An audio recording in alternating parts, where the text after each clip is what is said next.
नमस्कार, मैं हरे कृष्ण प्रकाश और आज हमारे साथ बीपीएससी टीआरई।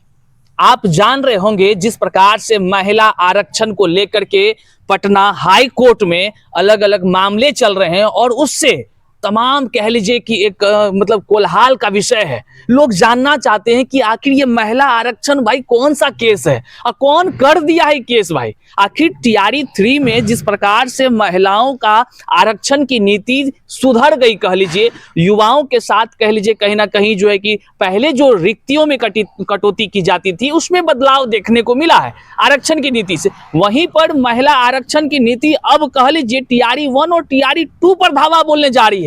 उन तमाम मामलों पर बात करने के लिए हमारे साथ जो है नीरज जी हैं और हमारे साथ सुमित जी हैं। ये कोई परिचय के मोहताज नहीं क्योंकि इनके ही माध्यम से केस पटना हाई कोर्ट में हुई है। तो बेशक आज हम इन तमाम चीजों पर बात करेंगे। सबसे पहले स्वागत है नीरज जी हमारे इस चैनल पर।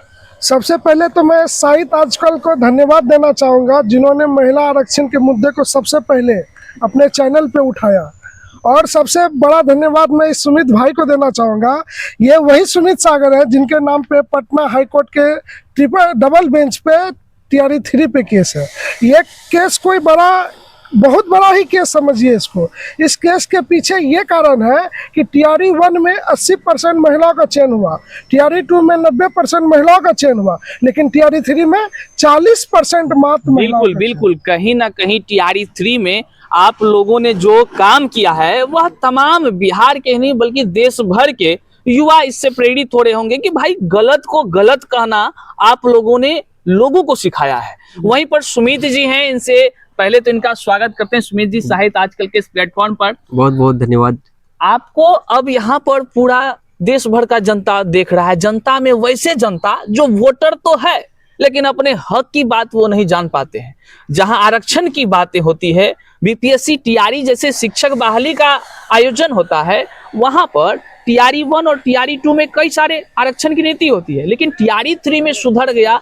और हमको सुनने को मिला, जो जानकारी प्राप्त हुई साथियों, कि जो पटना हाई कोर्ट में रीट याचिकाएं आरक्षण की नीति पर दायर की गई थी, उसी नीति का कह लीजिए जैसे ही नोटिस जाता है विभाग को तो खलबली मच जाता है और वहां पर जो टीआरई 3.0 का रिजल्ट देखने को मिला, इसमें आरक्षण नीति में बदलाव देखने को। क्या आपका केस का मामला क्या है, क्या सब चल रहा है? मामला सर हम लोग को पहले हम लोग को समझ में नहीं आया था। टीआरई 1 हम लोग दिए थे, टीआरई 2 में भी वही कंफर्म, जैसे कि 90% टीआरई 1 में सिलेक्शन महिलाओं का हुआ है जी, उसके बाद टीआरई 2 में 80%, और टीआरई 3 पे हम लोग केस किए हैं एग्जाम से पहले। एग्जाम से पहले कहने का मतलब जो हम लोग नियम देख रहे हैं गलत है, उस नियम को सही कराने के लिए। नियम गलत है आप कह रहे हैं? यस। और आप कह रहे हैं कि टीआरई 1 में 90% महिलाओं का चयन। ये तो आरटीआई में बीपीएससी खुद दे चुकी है जवाब। तो आरटीआई का जवाब बीपीएससी 1 और टीआरई 1 और टीआरई 2 दोनों का जवाब है हम लोग के पास। तो बड़ा मतलब मामला अब जो युवा सरकार, अभी बिहार सरकार और शिक्षा विभाग अपने आप को सुपीरियर सुप्रीम कोर्ट समझ रही है। सुप्रीम कोर्ट जो नियम बनाना है अपने मन से बना देते। अभी भी टीआरई 3 में देखिए आप, किसी रोस्टर जो निकला हुआ है, टीआरई 1 पे देख रहे हैं आप एक ईडब्ल्यूएस का सीट कट कर दिया। बिल्कुल हाँ। दूसरा है कि आप एक जहां महिलाओं को 50% देना है 50% दे दिए, किसी कैटेगरी में आप 40% दे दिए। एक रोस्टर है, एक नियम होना चाहिए। अच्छा, हमको एक बात बताइए, जो तमाम युवा भी जानना चाहता है कि ठीक है टीआरई 1 हो गया, टीआरई 2 हो गया, टीआरई 3 अब तो हो ही रहा है कह लीजिए, तो नहीं आपको रोकना चाहेंगे। होना नहीं है जी। ये आरक्षण बहुत सेंसिटिव मुद्दा है। हम आरक्षण पढ़ा रहे थे। हम ही कहना चाह रहे हैं, एक सेकंड हम ही कहना चाह रहे हैं, ठीक है टीआरई 1, टीआरई 2 और टीआरई 3 अभी सिलसिलेवार से हम लोग देख रहे हैं। अब आरक्षण का मुद्दा जो आपने उठाया यह, और जो अभी आपने बताया जो युवा देख रहे हैं, अब वो अपने आप को अब सोच रहे हैं। जो सफल हो गए तो मान लीजिए वो नहीं सोचेगा, लेकिन जो असफल हो गए वे तमाम युवा का दिल जो है ना आज धड़क रहा होगा कि भाई उनके साथ ये हो क्या गया। आपने कहा कि नियमों को ताक पर रख करके बहाली करा दी गई, तो आपके केस से हम अब आपके मुद्दे पर आते हैं। आपके जो केस हैं हाई कोर्ट के डबल बेंच में क्या प्रभाव डालने वाला है? एकदम प्रभाव डालेगा। आपको दिखेगा, आपको सिलेक्शन दिखेगा। जो टीआरई 1 और टीआरई 2 का देख लीजिए परसेंटेज फीमेल का, और टीआरई 3 का रिजल्ट जाके देख लीजिए, चेक कर लीजिए कि कितना परसेंट महिलाओं का सिलेक्शन हुआ और कितना। और महिलाओं से कोई विरोध नहीं है। हमारा जो आरक्षण है आपको 35% 1 to 5 में कल्याण विभाग में, सामान्य प्रशासन विभाग में 35% 1 to 5 में आप प्राइमरी में दे रहे हैं, वहाँ 35%, और हम लोग के साथ ऐसा छलावा कर रहे हैं कि वहाँ 50% दे रहे हैं। केस की क्या मांग है मांग हम लोग का कि 35% वो आप जो आरक्षण दे रहे हैं वो देना चाहिए, ना कि 50%, क्योंकि वो नियम गलत है। एक जगह प्राइमरी में दे रहे हैं 35%, एक जगह 50%, एक ही टीचर 1 to 5 8 के लिए एक जगह 35%, एक जगह 50%, कैसे पॉसिबल है? ये कैसे एक ही रोस्टर है ना, एक ही रोस्टर में अलग अलग नियम तो नहीं हो सकता है। जी अपने मन से जो मन में आ रहा बना दे रहे हैं। बिल्कुल। अब हम बात करते हैं नीरज जी से कि क्या सुमित जी जो कि सच में केस किए हुए हैं आरक्षण पे, कि इसने आपका वीडियो देख करके तो तहलका मच जाता है भाई, क्या मामला है ये आरक्षण? मामला कुछ यूं ऐसा है कि जैसे सुमित भाई ने कहा कक्षा 1 से 8 कल्याण विभाग की जो बहाली आती है, आप उसमें देखेंगे तो उसमें ये आरटीआई के द्वारा स्पष्ट कर दिया जाता है कि 19/11/2009 के समान प्रशासन विभाग के क्रमिक एवं सुधार विभाग के अनुसार से 35% क्षैतिज महिला आरक्षण है। लेकिन शिक्षा विभाग संवर्ग का जो विद्यालय कक्षा 1 से 8 में, उसमें आप 53% वर्टिकल यानी ऊर्ध्वाधर आरक्षण लगाकर 80% महिलाओं का चयन करवाते हैं। ऐसा एक ही बहाली में 2 तरह का आरक्षण नीति क्यों पालन होगा, मेरा ये कहना है। और आप कह ही नहीं रहे, आप तो यहाँ कोर्ट का शरण ले लिए हैं। क्या सब अपडेट क्या है कोर्ट का, ये बताइए। कोर्ट का ये अपडेट है कि हमारा कल एक सुनवाई था, जिसमें से ये एजी ऑफिस यानी कि सामान्य प्रशासन विभाग एवं शिक्षा विभाग ज्वाइंट ऑफिस से हमारे वकील को फोन गया कि आप कल का बहस मत करवाइए। अरे बाबा, बहस नहीं करवाइए, काय कुछ खेला होने वाला है क्या? खेला ये है कि सरकार को बहुत बड़ी पेनल्टी लगने जा रही है। यही खेला है कि सरकार भी समझ चुकी है कि इंदिरा सहनी 9 बेंच का जजमेंट के विरुद्ध हम लोग नहीं जा सकते।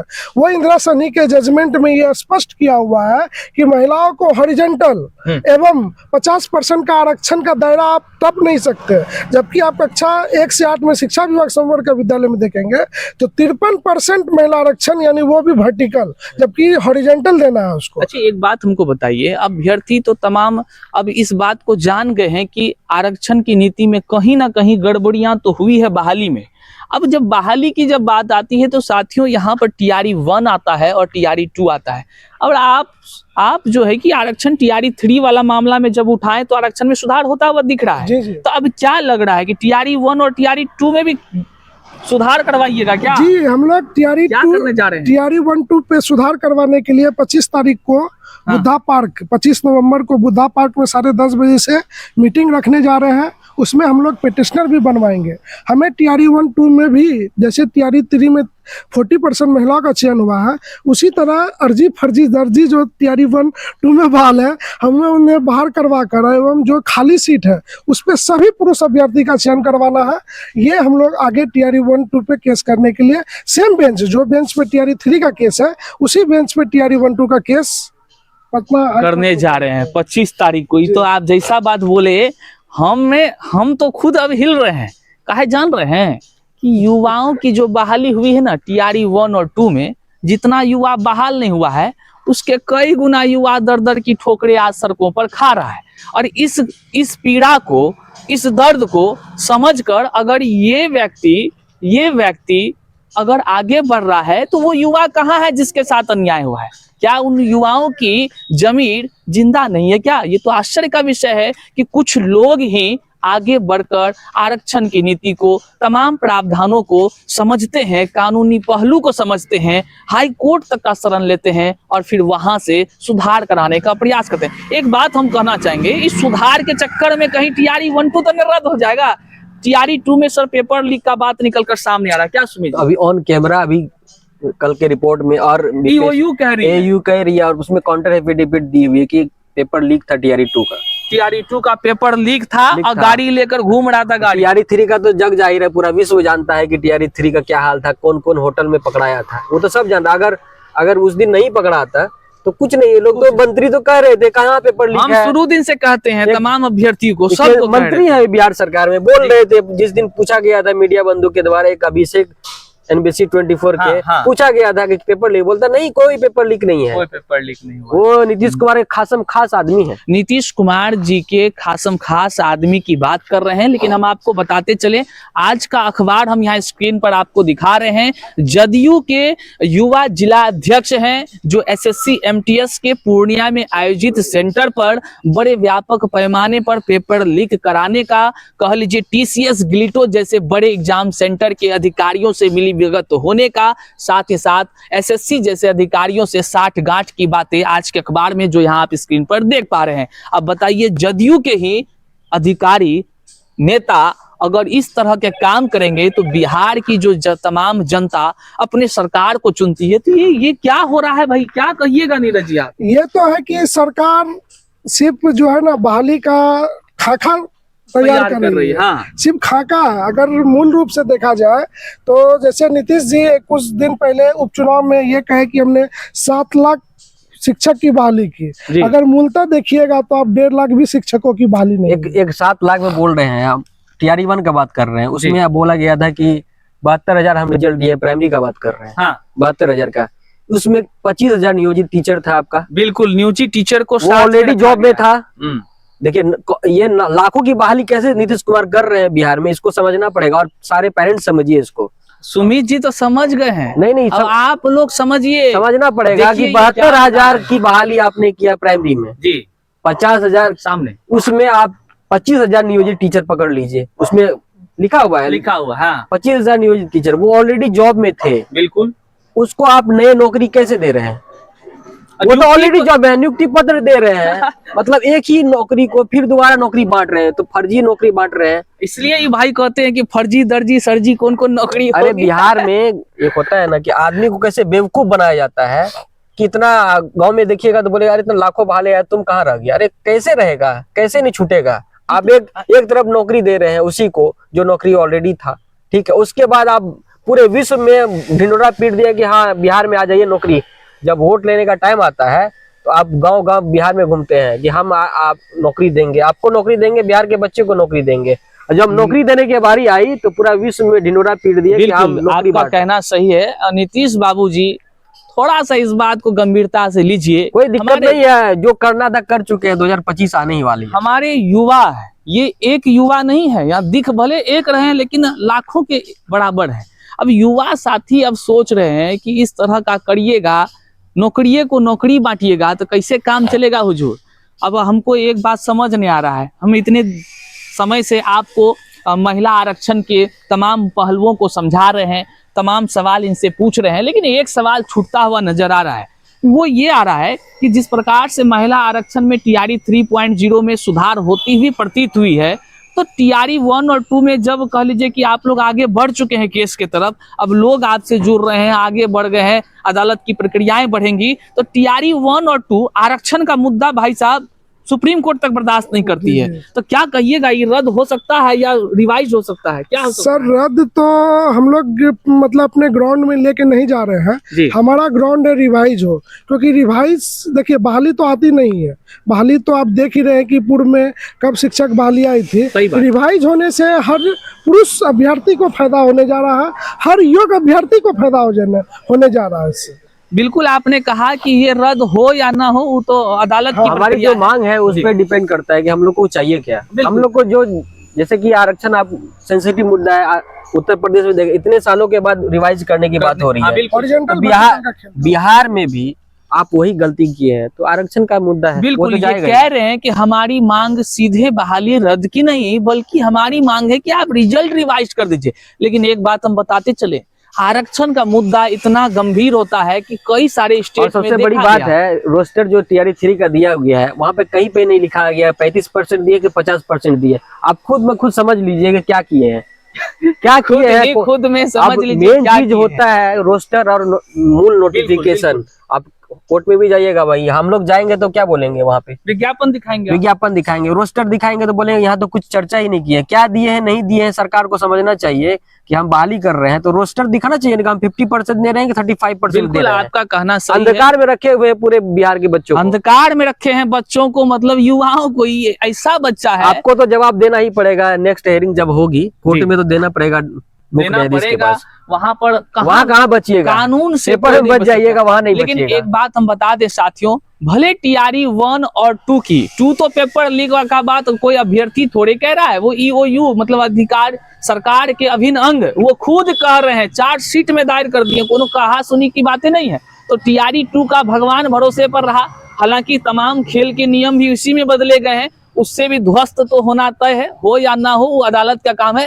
लेकिन एक बात नीरज जी का सत्य हो जाएगा, वो क्या पता है, इन्होंने कहा कि टीआरई, हमने जब प्रश्न किया कि क्या टीआरई 1 रद्द हो जाएगा, इन्होंने कहा रद्द तो नहीं, रिवाइज होगा। साथियों यहाँ रद्द जो शब्द है ना वो बड़ा महत्वपूर्ण साबित हो रहा है, या तो टीआरई 1 रद्द हो जाएगा या नहीं तो किसी ना किसी जो लोग जो नौकरी ले लिया है उसका नियुक्ति पत्र रद्द हो जाएगा। हाँ। बात सही है ना? क्योंकि सर अभी आपने देखा कि 2 साल प्रोविजन पीरियड है, हाँ। ठीक है, हमारे संपर्क में बहुत सारे शिक्षा पदाधिकारी भी जुड़े हुए हैं। बिल्कुल। हम हर किसी से राय लेके आगे बढ़ के केस किए हैं। हमने जब समान प्रशासन विभाग में संपर्क किया, BR राजेंद्र सर समान प्रशासन विभाग के मुख्य सचिव हैं, अच्छा। उनके समक्ष सिराजुद्दीन अंसारी जो सर आरक्षण रोस्टर देखते हैं, उनके समक्ष जाके सारी जानकारी को साझा किया, उनसे हर तरफ से तलब किया कि सर हम लोग के साथ अन्याय नहीं होना चाहिए। हमने उनके पास पत्र दिया, ज्ञापन दिया कि सर हमारे साथ सुधार हो। जब देखा कि मैंने कि कहीं कोई हम लोग का उपाय नहीं हो रहा, पुरुषों के साथ सिर्फ धोखा हो रहा है, तब हमने double bench chief justice sir का बेंच रुख किया। डबल बेंच में आरक्षण का मुद्दा है साथियों, टीआरई 1 से लेकर टीआरई 2 और टीआरई 3 का तो ये मामले चल ही रहे हैं। आने वाले दिनों में क्या कुछ होगा ये देखने का विषय है।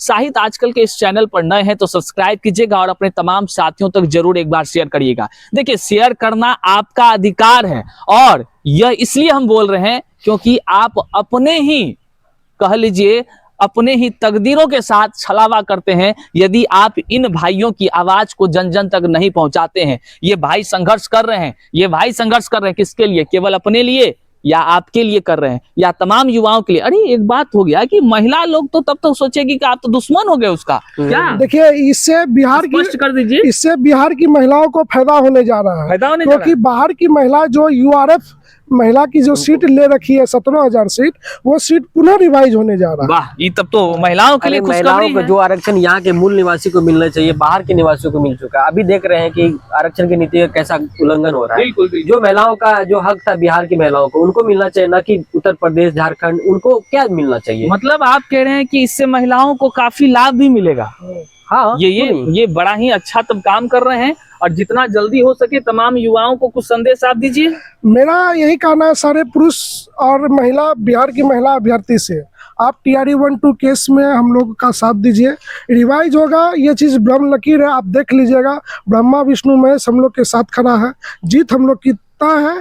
ज़्यादा नहीं 2 महीना बाद आप लोग को रिवाइज रिजल्ट दिखेगा, क्योंकि आगे इलेक्शन है, सरकार दबाव में ज़्यादा कुछ काम करेगी नहीं, रिवाइज ही अंतिम उपाय है, क्योंकि चीफ जस्टिस से बड़ा कोई नहीं। बिल्कुल, इन्होंने सारी बातों को रखा है, रिजल्ट पर क्या प्रभाव पड़ेगा, टीआरई 1-2 का क्या होगा, ये तमाम जो बातें हैं अब अदालत के माध्यम से जजमेंट पर निर्भर करता है। हालांकि आप तमाम पहलुओं को समझ चुके हैं। चैनल पर नए हैं तो सब्सक्राइब कीजिएगा, अपने साथियों तक शेयर कीजिएगा। यहाँ तक समय देने के लिए इतना देर भैया, अब तमाम लोग इतने महत्वपूर्ण मुद्दा पर लोगों को समझा रहे हैं, बहुत बहुत आभार। और साहित्य आजकल को मैं पुनः धन्यवाद देना चाहूँगा, जिन्होंने महिला आरक्षण के मुद्दे पे उठाकर पुरुष अभ्यर्थी का साथ दिया, और तमाम पुरुष अभ्यर्थी से ये निवेदन करना चाहूँगा, 25 तारीख को बुद्धा पार्क पटना इस मतलब पार्क में आप सभी 10:30 बजे पहुँचिए।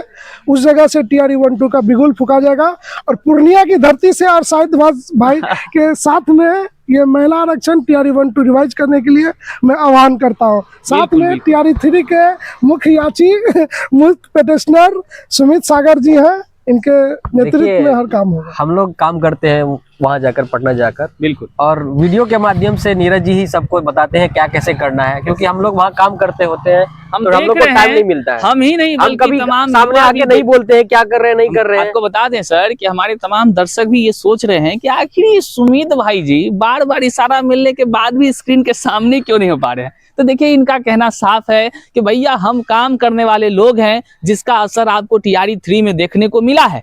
केवल कहने सुनाने की बातें नहीं, इन्होंने काम किया है, वाकई काम किया, जिसका प्रभाव युवाओं को लाभान्वित भी किया है। और वहीं पर हमारे एक जो कह लीजिए नीरज भाई साहब हैं, जिसने उन समय से, कह लीजिए उस समय से, जिस समय से लोग इनको पागल समझते थे, ये कहाँ का बकता है भाई, ये क्या क्या दिन रात महिला आरक्षण, लेकिन आज लोग कह रहे हैं कि ये इन्होंने जो काम किया है पूरे युवाओं को लाभान्वित किया है। बहुत बहुत शुक्रिया। अब देखने का विषय है कि आप लोग कैसे इन महिला आरक्षण वाले मुद्दे से अपने आप को शामिल करते हैं, जोड़ते हैं। बाकी जो भी जानकारी होगी आगे वीडियो में जरूर हम आपको बताते रहेंगे। बहुत बहुत शुक्रिया, प्रणाम।